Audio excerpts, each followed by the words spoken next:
कसं काय मंडळी, पुन्हा एकदा स्वागत आहे तुमच्या एका नवीन व्हिडिओमध्ये. तर आज आपण चाललो आहे भारतातील जे 12 ज्योतिर्लिंग आहेत तर त्यामधलं 6व्या नंबरचं जे ज्योतिर्लिंग आहे ते आपल्या महाराष्ट्रात पुण्यामध्ये आहे, जे भीमाशंकर अभयारण्यामध्ये. तर कसं काय प्रवास होतो, कसं काय राहायचं आहे आपण एक दिवस तिथं, आणि पूर्ण मंदिराचं दर्शन घ्यायचं आहे, बरं कोकण काढा पण बघायचा आहे. तर पूर्ण काय तुम्हाला या व्हिडिओमध्ये बघायला भेटेल. तर कसा व्हिडिओ वाटतो कमेंटमध्ये नक्की सांगा आणि व्हिडिओ लास्टपर्यंत नक्की बघा. तर गाडी आलेलं आहे आपल्याला आता, आणि ही आहे 9 सीटर तवेरा. तर आपलं टोटल रनिंग जे होणार आहे ते 500 किलोमीटरच्या अराउंड होणार आहे. तर आपण ही गाडी बुक केल्याला टोटल आपलं 9000 गेलं आहे, 9000 रुपये. त्याच्यामध्ये ड्रायव्हरचा स्टे आणि सर्व काही टोल सगळे इन्क्लुडेड आहे. तर चला तर आपण पुढे जाऊया.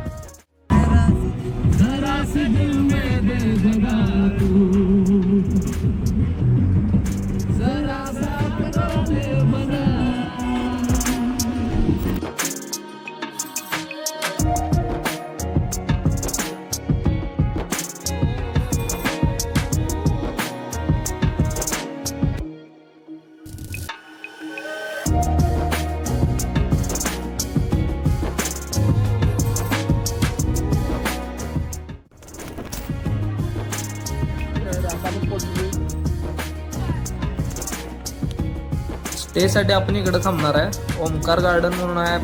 बरोबर तुम्हाला इकडे कुठेही गार्डन असे रेस्टॉरंट लॉजिंग भेटून जातील.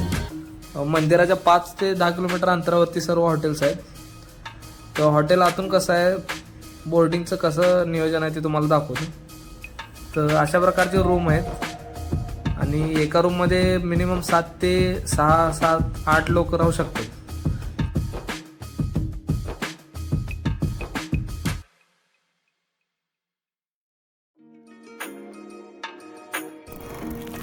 तर रात्री आराम केल्यानंतर आता आपण सकाळी उठून निघालोय मंदिराकडे. तर हा मंदिराचा रस्ता आहे. तर ट्रॅफिक जास्त असल्यामुळे, नवीन वर्षाची सुरुवात असल्यामुळे खूप काही ट्रॅफिक होतं, त्यामुळे आपण आता चालत निघालोय. तर तुम्हाला हा ट्रेकिंगचा अनुभव सुद्धा या इकडे करायला भेटेल.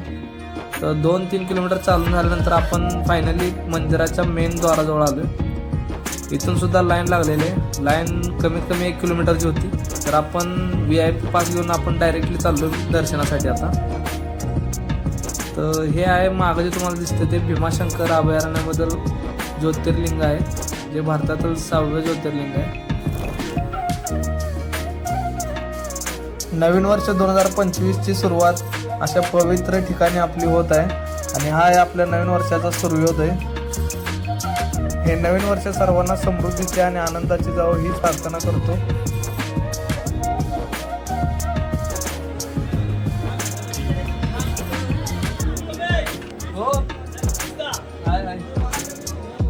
एंट्री भेटलेलं आहे आपल्याला, आणि आता आपण चाललोय मंदिराकडे. आता 5 मिनिटात आपल्याला मंदिरामध्ये दर्शन भेटणार आहे. हा आहे मंदिराचा आतील भाग. नंदी महाराजांना नमस्कार करून आपण दर्शन घेतोय.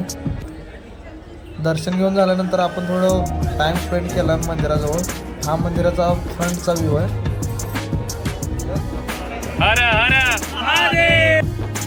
अभयारण्यात मिळणाऱ्या औषधी वनस्पती सुद्धा तुम्हाला इकडे बघायला भेटतील, आणि औषधं सुद्धा भेटतील. इकडून तुम्ही घेऊ शकताय.